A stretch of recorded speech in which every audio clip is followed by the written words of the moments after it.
Hello guys, welcome again two easy preparations. তো আজকে আমি তোমাদের ইন্ডিয়ান পলিটি স্টার্ট করছি। মানে ইন্ডিয়ান পলিটি যেটা মেইনলি আমি পড়াবো সেটা হলো railway, SSC, WBCS mainly prelims, কেননা যখন আমরা মেন্স পড়বো মেন্সটা অনেক ডেপথ স্টাডি করতে হয়। ওকে, তো আমরা এখানে অতটা ডেপথে যাব না। আমরা ন্যাচারালি যা যা রেলওয়ে, এসএসসি বা ডাব্লিউবিসিএস প্রিলিমসে আসে তার জন্য যতটা যথেষ্ট হয় ততটা আমরা এখানে পড়বো। ওকে, তো আজকে পলিটি যেহেতু স্টার্ট করব, তো পলিটি শুরুতে আমরা স্টার্ট করব কিভাবে যে ইন্ডিয়ান কনস্টিটিউশন এটা কিভাবে গঠন হলো আমরা সেখান থেকে স্টার্ট করব। তো পলিটির সাথে ইতিহাসের একটা ভীষণ মানে খুব জোরালো একটা সম্পর্ক রয়েছে। শুরুতে ইতিহাস জানতে হবে, তবেই পলিটি আসবে। ওকে, তো ভিডিও শুরু করার আগে একটা কথা বলবো যে আমি যে পলিটিটা পড়াচ্ছি, আজ আমি যেটা পড়াবো সেটা আমি মেইনলি যে এম লক্ষ্মীকান্তের পলিটি বই আছে, যেটাকে দ্য বাইবেল অফ পলিটি বলা হয়, সেটা পড়েই কিন্তু আমি এটা পড়াবো। তো তোমাদের সাজেস্ট করব, যদি তোমাদের ইচ্ছা হয় যে তোমরা বইটা পড়বে, তো আমি সাজেস্ট করবো হ্যাঁ তোমরা বইটা পড়ো। বই পড়া খুব ভালো, বইটা পড়ো। এবার তাহলে তোমরা জিজ্ঞেস করতে পারো যে বই পড়েই যদি হয় তাহলে ভিডিও কেন দেখবো। তো দেখো, আমার যেটা হয়, মানে আমার মতো আমি আরও অনেক স্টুডেন্টকে দেখেছি যে বই পড়লে সেভাবে বইটা হয়তো তখন পড়া হয় কিন্তু পরে সেভাবে মনে থাকে না। কিন্তু ভিডিওটা কি অডিও ভিজুয়াল বোথ, তো সেটাতে কী হয় মনে থাকে বেশি। আমাদের তো শুধু পড়লেই হবে না, মনে রাখতে হবে। তো মনে রাখার জন্য আমি সাজেস্ট করবো ভিডিও দেখা। ওকে, বাট তাছাড়া যদি তোমরা বই পড়তে চাও আমি বলবো হ্যাঁ অবশ্যই বই পড়ো। এম লক্ষ্মীকান্তের পলিটি বইটা ভীষণ ভীষণ ভালো, ভীষণ হেল্পফুল। ওকে, তো চলো ভিডিওটা শুরু করা যাক। বাট হ্যাঁ, আর একটা রিকোয়েস্ট করবো, যদি চ্যানেলে নতুন হয়ে থাকো তাহলে চ্যানেলটাকে প্লিজ সাবস্ক্রাইব করে দিও। ওকে, তো চলো দেখে নেব। তো দেখো, আমি একদম গল্পের মতো করে শুরু করব, খুব মন দিয়ে শুনবে, একদম মাথার ভেতরে ঢুকে যাবে, একদম ঢুকে যাবে, কখনো ভুলবে না। ওকে, তো দেখো আমি আজকে যেটা শুরু করব সেটা হলো হিস্টোরিক্যাল ব্যাকগ্রাউন্ড। মানে আমরা একদম শুরু থেকে দেখব কিভাবে পলিটিক গঠন হলো, কিভাবে ইন্ডিয়ান কনস্টিটিউশন গঠন হলো, কনস্টিটিউয়েন্ট অ্যাসেম্বলি কিভাবে আসলো, এই সব কিছুর সাথে কিন্তু ইতিহাসের একটা সম্পর্ক আছে। কিভাবে দেখো, শুরুতে যে ব্রিটিশ ইস্ট ইন্ডিয়া কোম্পানি তারা যখন ভারতে এলো, এটা ছিল 1600 খ্রিস্টাব্দ। ওকে, 1600, এই 1600 খ্রিস্টাব্দতে তারা ভারতে এলো কী হিসাবে, জাস্ট বাণিজ্য করতে এলো, তারা ব্যবসা করতে এলো। তাদের আগেও এসেছিলো ডেন, ডাচ, পর্তুগিজ, এরাও এসেছিলো, কিন্তু এরা সেভাবে স্থাপত্য করতে পারেনি, এরা সেভাবে বেশি দিন টিকতে পারেনি। কিন্তু টিকে গেছিলো কে? টিকে গেছিলো কিন্তু ইংলিশ ইস্ট ইন্ডিয়া কোম্পানি।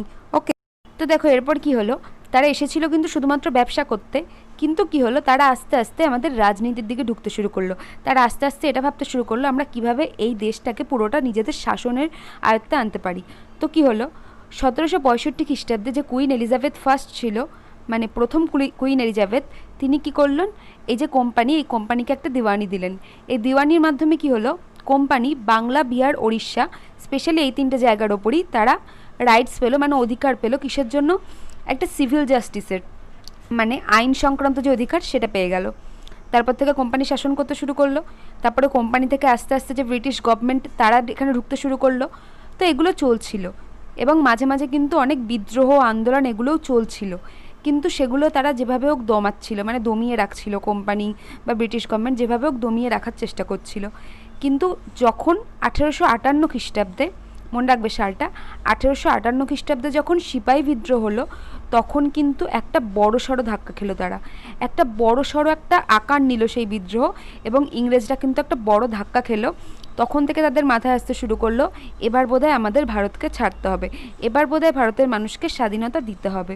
ওকে, এবং তখন ধীরে ধীরে কিন্তু সাধারণ মানুষও স্বাধীনতার জন্য আন্দোলনে যোগ দিতে লাগলো। ওকে, তো দেখো তারপর কি হলো, আমাদের যে কনস্টিটিউশন তৈরি হলো তার আগে কিন্তু অনেকগুলো অ্যাক্ট এসেছিলো, যেমন রেগুলেটিং অ্যাক্ট, তারপরে ফিটস অ্যাক্ট, এরকম অনেকগুলো অ্যাক্ট এসেছিলো। তো অ্যাক্টগুলো আমরা জাস্ট ছোটো ছোটো করে শর্টে দেখে নেব। বাট তার আগে এটুকু জেনে রাখো যে আমাদের যে প্রথম কনস্টিটিউশন তৈরি করতে হবে, এই ধারণাটা কিন্তু দিয়েছিল 1934 খ্রিস্টাব্দে এম.এন. রয়, মানবেন্দ্রনাথ রয়। তিনি তখনকার যে কমিউনিস্ট পার্টি তার একজন পায়োনিয়ার নেতা ছিলেন। মনে রাখবে, very very important questions, SSC, railway, WBCS সবেতেই বারবার কোয়েশ্চেনটা আসছে। তো কোয়েশ্চেনটা ইম্পর্টেন্ট। 1934 খ্রিস্টাব্দে এম.এন. রয় প্রথম যে কনস্টিটিউশন তৈরির ধারণা দিয়েছিলেন। ওকে, এবং তারপর কিন্তু আস্তে আস্তে যা যা বাকি সব সেগুলো হয়েছিল, এবং 26শে জানুয়ারি 1950 খ্রিস্টাব্দে কিন্তু কনস্টিটিউশন যে লঘু করা সেটা কিন্তু হয়েছিল 26শে জানুয়ারি 1950 খ্রিস্টাব্দে। বাট তার আগে যে বললাম অনেকগুলো অ্যাক্ট এসেছিল, এগুলো কী কী জাস্ট সংক্ষেপে দেখে নেব। দেখো, শুরুতে বললাম এই যে 1858 খ্রিস্টাব্দে বিদ্রোহ হয়েছিল, এরপর অনেকটা সময় যাওয়ার পর প্রথম 1973 খ্রিস্টাব্দে একটা অ্যাক্ট আনলো। ওকে, কোম্পানি, ইস্ট ইন্ডিয়া কোম্পানি একটা অ্যাক্ট আনলো যার নাম ছিল রেগুলেটিং অ্যাক্ট 1773। ওকে, মনে রাখবে রেগুলেটিং অ্যাক্ট 1773। তো এই অ্যাক্টের আন্ডারে কী কী বলেছিল কোম্পানি? তো দেখো এই অ্যাক্টটা কেন ইম্পর্ট্যান্ট হয়ে যাচ্ছে সেটা মেনলি হলো এই যে এই অ্যাক্টটা, এটা গভর্নর অফ বেঙ্গল, তখন যে গভর্নর অফ বেঙ্গল ছিল মানে বাংলার যে গভর্নর ছিল তাকে কিন্তু গভর্নর জেনারেল অফ বেঙ্গল করা হলো, মানে তাকে বাংলার গভর্নর থেকে গভর্নর জেনারেল পদে আনা হলো। এবং এরকম ফার্স্ট গভর্নর জেনারেল কে ছিল? Lord Warren Hastings. মনে রাখবে এটা কিন্তু রেগুলেটিং অ্যাক্ট 1773-এর আন্ডারে ফার্স্ট গভর্নর জেনারেল ছিল আমাদের লর্ড ওয়ারেন হেস্টিংস। এবং এই অ্যাক্টের আন্ডারে কী হয়েছিল? বাংলার গভর্নরকে গভর্নর জেনারেল পদে আনা হয়েছিল। এছাড়া আর একটা ইম্পর্টেন্ট জিনিস হয়েছিল, সেটা হচ্ছে কলকাতায় একটা কোর্ট গঠন করা হয়েছিল। সেটা হয়েছিল রেগুলেটিং অ্যাক্ট এসেছিল তো 1773 খ্রিস্টাব্দে, সালগুলো এভাবেই মনে রাখবে। তো অ্যাক্টটা আসার 1 বছরের মধ্যেই অর্থাৎ 1774 খ্রিস্টাব্দে কলকাতায় সুপ্রিম কোর্ট কিন্তু গঠন করা হলো। ভেরি ভেরি ইম্পর্টেন্ট, মনে রাখবে। এবং তখন যে সুপ্রিম কোর্ট ছিল সেখানে একজন চিফ জাস্টিস ছিল, মানে যে হেড জাস্টিস এখন থাকে সেরকম একজন চিফ জাস্টিস ছিল এবং 3 জন অন্যান্য জাস্টিস ছিল। ওকে, হয়ে গেল। এরপর দেখো, এরপর আসলো পিটস ইন্ডিয়া অ্যাক্ট, যেটা এসেছিল 1784 খ্রিস্টাব্দে, মানে রেগুলেটিং অ্যাক্টের 11 বছর পর 1784 খ্রিস্টাব্দে আসলো পিটস ইন্ডিয়া অ্যাক্ট। এটা কেন এসেছিল? দেখো ব্রিটিশদের একজন, তখন যে ব্রিটিশ গভর্নমেন্ট তো আমরা জানি ওখানে তখনকার দিনে রাজাদের রাজত্ব চলতো। তো একজন রাজপুত্র ছিল যার নাম কিন্তু ছিল এই পিটস। তিনি কিন্তু রেগুলেটিং অ্যাক্ট নিয়ে খুশি ছিলেন না। তিনি যে তখনকার গভর্নর জেনারেল অর্থাৎ ওয়ারেন হেস্টিংস ছিলেন বা তারপর যারা এসেছিলেন তাদের কাজ নিয়েও কিন্তু উনি খুশি ছিলেন না। তাই জন্য তিনি এই পিটস ইন্ডিয়া অ্যাক্টটা আসলো। আর এই যে অ্যাক্টটা আসলো এটার আর একটা কারণ ছিল এটাই যে ব্রিটিশ গভর্নমেন্ট দেখছিল যে কোম্পানি ধীরে ধীরে খুব শক্তিশালী হয়ে যাচ্ছে ভারতবর্ষে। তো কোম্পানিকে আর নিজেদের হাতে রাখা যাচ্ছে না, কোম্পানিটা তো ব্রিটিশের, যতই তারা ভারতবর্ষে থাকুক, কিন্তু তারা যেহেতু ভারতবর্ষের আইন ব্যবস্থাকে নিজের হাতে নিয়ে চলে এসেছিল তখন কোম্পানি খুব শক্তিশালী হয়ে যাচ্ছিল। তো ব্রিটিশরা তখন কি করলো? ব্রিটিশ গভর্নমেন্ট দেখলো যে না, এখন আমরা কোম্পানিকে দমিয়ে যে ভারতের শাসন ব্যবস্থা এটা নিজেদের হাতে আনবো। তখন যে ব্রিটিশ গভর্নমেন্ট তারা আস্তে আস্তে একটা একটা করে অ্যাক্ট মানে আইন তারা প্রবর্তন করতে শুরু করলো, যেটা কোম্পানির যে শাসন ব্যবস্থার যে ভার ছিল বা কোম্পানি যেসব যেভাবে শাসন করছিল ভারতে সেগুলোকে দমিয়ে দিল এবং সেই শাসনভার পুরোপুরি চলে গেল ব্রিটিশ গভর্নমেন্টের হাতে আস্তে আস্তে। ওকে, এইটাই আমরা আস্তে আস্তে দেখব যে কিভাবে ব্রিটিশ গভর্নমেন্টের হাতে গেল এবং সেখান থেকে কিভাবে আমরা ফিরে পেলাম। ঠিক আছে, তো দেখো পিটস ইন্ডিয়া অ্যাক্ট সেটা 1784 খ্রিস্টাব্দে আসলো। এটা কি করতে আসলো? আগে যে রেগুলেটিং অ্যাক্ট তোমাদের বললাম আমি এইমাত্র, রেগুলেটিং অ্যাক্ট 1773 খ্রিস্টাব্দে যেটা প্রবর্তিত হয়েছিল সেটাতে যা কিছু ভুল ছিল সেই ভুলগুলোকে শুধরানোর জন্য কিন্তু এই পিটের আইন আসলো। পিটের ভারতীয় যে আইন সেটা কিন্তু রেগুলেটিং অ্যাক্টের ভুলগুলোকে শুধরানোর জন্য আসলো। ওকে, তো দেখো উইলিয়াম পিটের এই যে আইন, এখানে মেনলি যেটা করা হয়েছিল এখানে একটা তারা এস্টাবলিশ করেছিল একটা ডাবল গভর্নমেন্ট, মানে যেটাকে বলে দ্বৈত শাসন ব্যবস্থা, সেটা কিন্তু তারা এস্টাবলিশ করেছিল। এটাও ভেরি ভেরি ইম্পর্টেন্ট। এরপর দেখো মানে এই পিটস ইন্ডিয়া অ্যাক্টের পরও আবার একটা আইন আসলো যেটা হচ্ছে charter act. Very very important, charter act আসলো 1833 খ্রিস্টাব্দে। তো এই চার্টার অ্যাক্ট বা চার্টার আইন 1833 এর আন্ডারে কী কী করা হলো? তো দেখো যে গভর্নর জেনারেল অফ বেঙ্গল ছিল মানে বাংলার যে গভর্নর জেনারেল ছিল, যাকে কিছুদিন আগেই মানে এই যে রেগুলেটিং অ্যাক্ট তার দ্বারা যাকে গভর্নর থেকে গভর্নর জেনারেল পদে আনা হয়েছিল বাংলার, তাকে কিন্তু ভারতের গভর্নর জেনারেল পদে আনা হলো। এবং এরকম প্রথম ভারতের গভর্নর জেনারেল কে হয়েছিলেন? Lord William Bentinck. তাহলে বাংলার প্রথম গভর্নর জেনারেল কে হয়েছিলেন? গভর্নর জেনারেল ছিলেন লর্ড ওয়ারেন হেস্টিংস এবং ভারতের প্রথম গভর্নর জেনারেল হলেন Lord William Bentinck. Very very important, মনে রাখবে, দুটোর মধ্যে গুলিয়ে ফেলবে না। তো এরপর দেখো কি হলো, চার্টার অ্যাক্ট আসলো আবার একটা, যেটা আসলো 1853 খ্রিস্টাব্দে, মানে আগের চার্টার অ্যাক্টটার 20 বছর পর 1853 খ্রিস্টাব্দে আবার একটা চার্টার অ্যাক্ট আসলো। এর মাধ্যমে কি করা হলো? ম্যাকাউলি কমিটিকে অ্যাপয়েন্ট করা হলো ভারতবর্ষে। ম্যাকাউলি কমিটি কে ছিল? 1854 খ্রিস্টাব্দেটা অ্যাপয়েন্ট করা হয়েছিল এবং ম্যাকাউলি কমিটি ছিল এরম একটা কমিটি যেটা ইন্ডিয়ান সিভিল সার্ভিসের ওপর কাজ করছিল। ইন্ডিয়ান সিভিল সার্ভিস কি আমরা এখন জানি, ভারতীয় যে ইন্ডিয়ান সিভিল সার্ভিস হয় সেখানে কি হয়, যেমন IAS IPS এইসব চাকরির পরীক্ষাগুলো হয়, এটা কে কন্ডাক্ট করে? UPSC কন্ডাক্ট করে। তো এই পরীক্ষাগুলোই যে পরীক্ষার সেটাই কিন্তু ইন্ডিয়ান সিভিল সার্ভিস। এই ইন্ডিয়ান সিভিল সার্ভিসের জন্য কাজ করছিল ম্যাকাউলি কমিটি, যাদের ভারতবর্ষে অ্যাপয়েন্ট করা হয়েছিল 1854 খ্রিস্টাব্দে। কোন অ্যাক্টের সাহায্যে? চার্টার অ্যাক্ট 1853 সাহায্যে। এছাড়া আর কি হয়েছিল, এছাড়া দেখো তা এই প্রথমবারের জন্য, অর্থাৎ এর আগে কখনো হয়নি, এবারই প্রথমবারের জন্য একজন ভারতীয়কে এই যে কোম্পানির লেজিসলেটিভ কাউন্সিল ছিল আমাদের ভারতবর্ষে কিন্তু কোম্পানি যে শাসন করছিল বা ব্রিটিশরা শাসন করছিল, তাদের তো একটা লেজিসলেটিভ কাউন্সিল ছিল শাসন করার জন্য। এখানে কিন্তু প্রথমবারের জন্য একজন রিপ্রেজেন্টেটিভ রাখা হলো, একজন ভারতীয়কে। এর আগে কিন্তু কখনো হয়নি, এর আগে শুধুমাত্র ব্রিটিশরা রিপ্রেজেন্টেটিভ থাকতো, এই প্রথম কোনো ভারতীয়কে রিপ্রেজেন্টেটিভ রাখা হলো। ওকে, এরপর দেখো, এরপর আসলো গভর্নমেন্ট অফ ইন্ডিয়া অ্যাক্ট। মনে রাখবে, very very important, first government of India act, যেটা এসেছিল 1858 খ্রিস্টাব্দে। ওকে, তো এখানে কি হলো দেখো, একটা জিনিস মনে রাখো, 1857 খ্রিস্টাব্দে কিন্তু সিপাহী বিদ্রোহ শুরু হয়েছিল। 1857 খ্রিস্টাব্দে শুরু হলো, এরপর 1858 খ্রিস্টাব্দে এই গভর্নমেন্ট অফ ইন্ডিয়া আসলো। কেন আসলো? ব্রিটিশরা দেখলো ভারতে যখন এত বিদ্রোহ হচ্ছে, তখন আমাদের কিছু করতে হবে যাতে ভারতীয়রা শান্ত থাকে, ভারতীয়দের যাতে মনে হয় যে আমরা তাদের জন্য কিছু ভালো করছি, তাই আমাদের একটা আইন আনতে হবে যাতে ভারতীয়রা বিদ্রোহ করাকে থামিয়ে দেয়। তখন তারা কিন্তু এই গভর্নমেন্ট অফ ইন্ডিয়া অ্যাক্ট আনলো, এবং এই অ্যাক্টটাকে গুড গভর্নমেন্ট অফ ইন্ডিয়াও বলা হয়।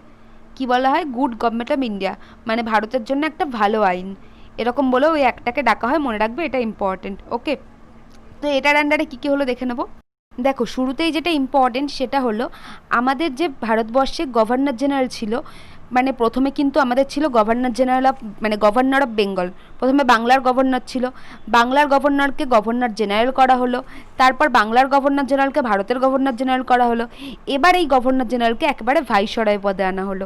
ওকে, মনে রাখবে, ভাইসরয় পদে আনা হলো কোন অ্যাক্টের দ্বারা বা কোন আইনের দ্বারা? গভর্নমেন্ট অফ ইন্ডিয়া অ্যাক্ট 1858, এই আইনের দ্বারা।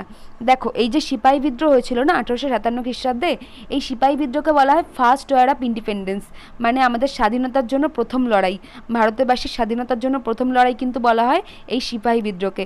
মনে রাখবে, ভেরি ভেরি ইম্পর্টেন্ট। তো দেখো, এরপর কী হলো, যে গভর্নমেন্ট জেনারেল অফ ইন্ডিয়া ছিল তাকে ভাইসরয় পদে তো আনা হলো, কিন্তু প্রথম ভাইসরয় কে হয়েছিল? প্রথম ভাইসরয় কিন্তু হয়েছিল Lord Canning. Very very important, মনে রাখবে, ইন্ডিয়ার প্রথম ভাইসরয় হয়েছিল লর্ড ক্যানিং। তাহলে প্রথম যে গভর্নর অফ বেঙ্গল, মানে বাংলার গভর্নর থেকে যে প্রথম গভর্নর জেনারেল আসলো বাংলায়, সেই প্রথম গভর্নর জেনারেল কে হয়েছিল বাংলার? Lord Warren Hastings. তারপর বাংলার গভর্নর জেনারেল থেকে ভারতের গভর্নর জেনারেল পদে আনা হলো, যেটা প্রথম হয়েছিল লর্ড উইলিয়াম বেন্টিঙ্ক, এবং তারপর সেখান থেকে আবার ভাইসরয় পদে আনা হলো, সেটা কিন্তু হয়েছিল Lord Canning. Very very important, মনে রাখবে। এবং এই অ্যাক্টটা এছাড়া কি করেছিল, আমি তোমাদের বলেছিলাম যখন পিটার উইলিয়াম অ্যাক্ট ছিল তখন তারা একটা দ্বৈত শাসন ব্যবস্থার সূচনা করেছিল, কিন্তু এই আইনের সাহায্যে কিন্তু সেই দ্বৈত শাসন ব্যবস্থার অবসান করা হয়। মনে রাখবে, এই আইনের সাহায্যে ওই দ্বৈত শাসন ব্যবস্থার অবসান করা হয়। কেননা আগেই বলেছি, এখন ব্রিটিশরা চাইছিল ভারতীয়দের দেখাতে যে আমরা তোমাদের জন্য ভালো কিছু করছি, তোমরা বিদ্রোহ করো না, সেই কারণে। বুঝলে? এরপর দেখো, একটার পর একটা অ্যাক্ট এসেই গেছে, অনেকগুলো আইন এসছে, কিন্তু আমরা সবগুলো দেখব না, কেননা সবগুলো ইম্পর্ট্যান্ট নয়, আমরা সেগুলোই দেখব যেগুলো পরীক্ষার জন্য ইম্পর্ট্যান্ট। ওকে, তো দেখো, মাঝখানে 2-3টে আইনকে স্কিপ করে আমরা একেবারে চলে আসবো 1909-এর যে অ্যাক্ট ছিল, 1909-এর যে আইনটা হয়েছিল তার দ্বারা, অর্থাৎ সেখানে আমরা চলে আসবো। তো এই আইনকে আমরা মর্লে মিন্টো আইন বলেও ডাকি, মর্লে মিন্টো রিফর্মস বলেও ডাকা হয়। তো মনে রাখবে, মর্লে মিন্টো রিফর্মস কবে হয়েছিল? 1909 খ্রিস্টাব্দে, 1909, এই সময় মর্লে মিন্টো রিফর্মস হয়েছিল। মর্লে কে ছিলেন? মর্লে ছিলেন তখনকার যে ভারতের সেক্রেটারি, তিনি ছিলেন মর্লে, এবং মিন্টো কে ছিলেন তখনকার ভারতের ভাইসরয় ছিলেন। তো এর আন্ডারে কী কী হয়েছিল সেটা দেখে নেব। দেখো, এই মর্লে মিন্টো রিফর্মসের দ্বারা প্রথমবারের জন্য, মানে একদম ফার্স্ট টাইম, সত্যেন্দ্র প্রসাদ সিনহা, নামটা মনে রাখবে, ভেরি ভেরি ইম্পর্টেন্ট, সত্যেন্দ্র প্রসাদ সিনহা, তাকে কিন্তু একজন ভারতীয়, তাকে প্রথমবারের জন্য ভাইসরয়ের যে এক্সিকিউটিভ কাউন্সিল, ওকে, ভাইসরয়ের যে এক্সিকিউটিভ কাউন্সিল, সেখানে কিন্তু তাকে অ্যাপয়েন্টেড করা হলো। এর আগে কিন্তু শুধু ব্রিটিশদের অ্যাপয়েন্টেড করা হতো, এই ফার্স্ট টাইম কিন্তু কোনো ভারতীয়কে অ্যাপয়েন্টেড করা হলো, এবং তার নাম ছিল সত্যেন্দ্র প্রসাদ সিনহা। নামটা ভেরি ভেরি ইম্পর্টেন্ট, মনে রাখবে। এছাড়া আর কি হয়েছিল, দেখো, এরা কি বলেছিল, এরা বলেছিল যে যখন কোনো মুসলিম প্রার্থী ভোটে দাঁড়াবে তখন কিন্তু তাকে ভোট দিতে পারবে শুধুমাত্র মুসলিমরা, কোনো হিন্দু, শিখ, খ্রিস্টান তারা কিন্তু এদেরকে ভোট দিতে পারবে না, মুসলিম প্রার্থীদের ভোট দেওয়া হবে শুধুমাত্র মুসলিমদের দ্বারা। তো এখানে কিন্তু একটা সাম্প্রদায়িক ব্যাপার চলে আসলো, একটা ধর্মীয় সাম্প্রদায়িক ব্যাপার চলে আসলো। সেই জন্য এই যে আইনটা 1909 খ্রিস্টাব্দের যে মর্লে মিন্টো আইন, একে কিন্তু বলা হয় যে সাম্প্রদায়িকতার জনক, সাম্প্রদায়িক নির্বাচন মণ্ডলীর জনক বলেও জানা হয়। তো এটা কিন্তু ভেরি ভেরি ইম্পর্টেন্ট, মনে রাখবে পরীক্ষায় আসে। পরীক্ষায় ইংলিশ টার্ম এইভাবে আসে যে ফাদার অফ কমিউনাল ইলেকটোরেট বা সাম্প্রদায়িক নির্বাচন মণ্ডলীর জনক কাকে বলা হয়?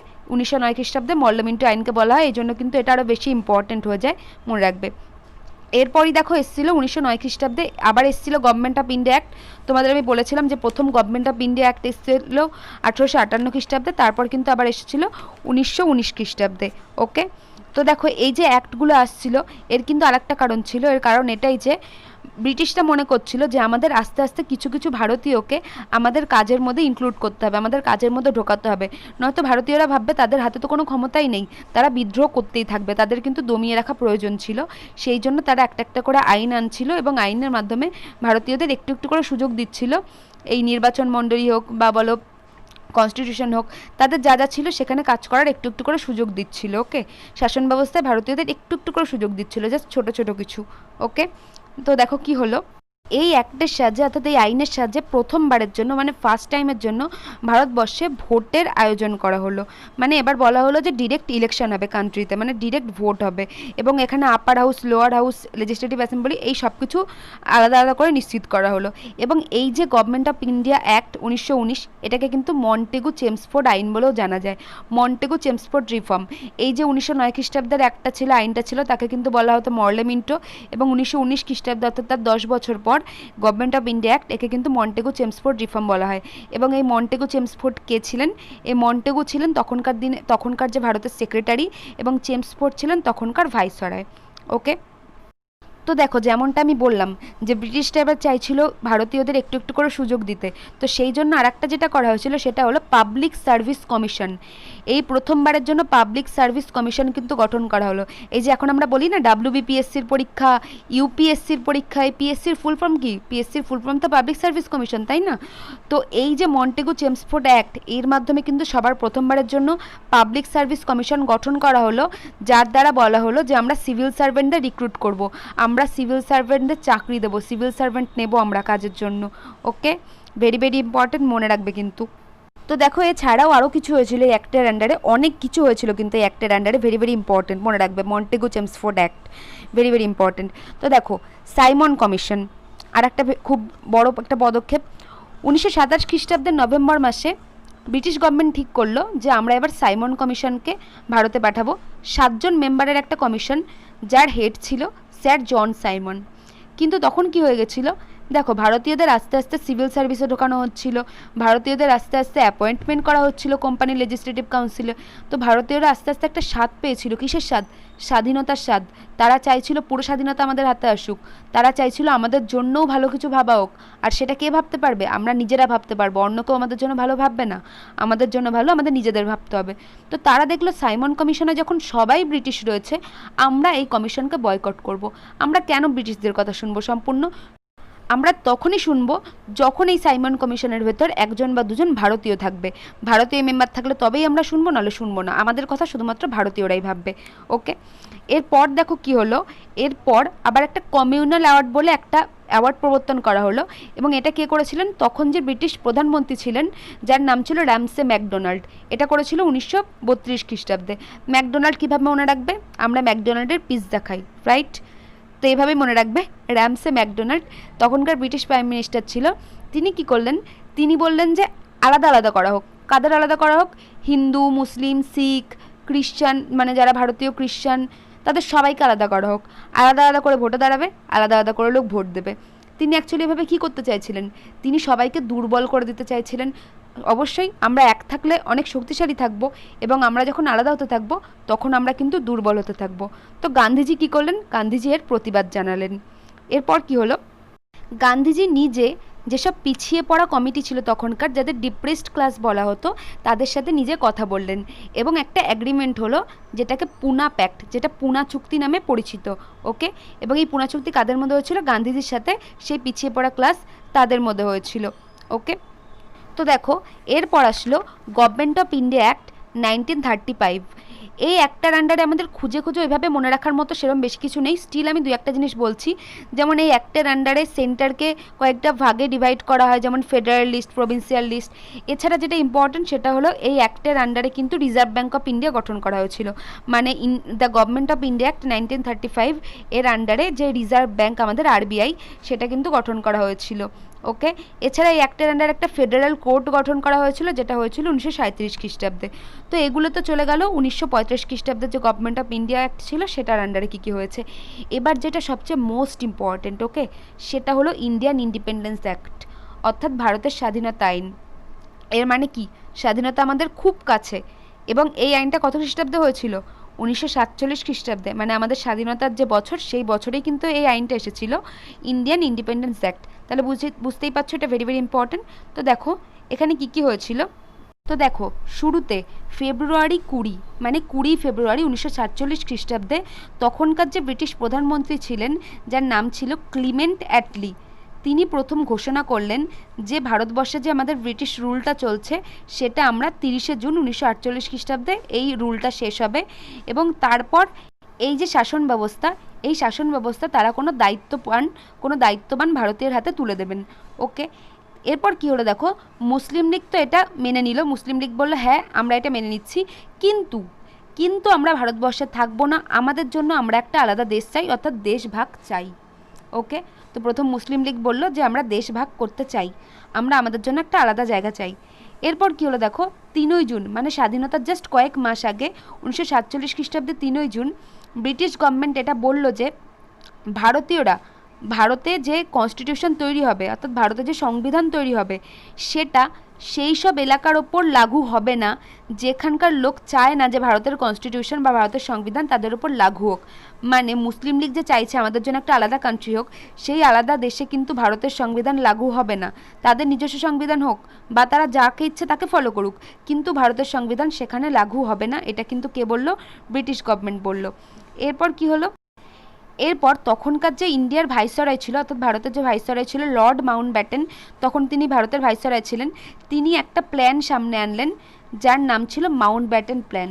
খুবই ভয়ঙ্কর একটা প্ল্যান। এটাতে কি হলো, এটাতে আমাদের দেশভাগের কথা বলা হলো, মানে দ্য পার্টিশন প্ল্যান যেটাকে বলা হয়, তিনি দেশভাগের কথা বললেন মাউন্টব্যাটেন প্ল্যানে।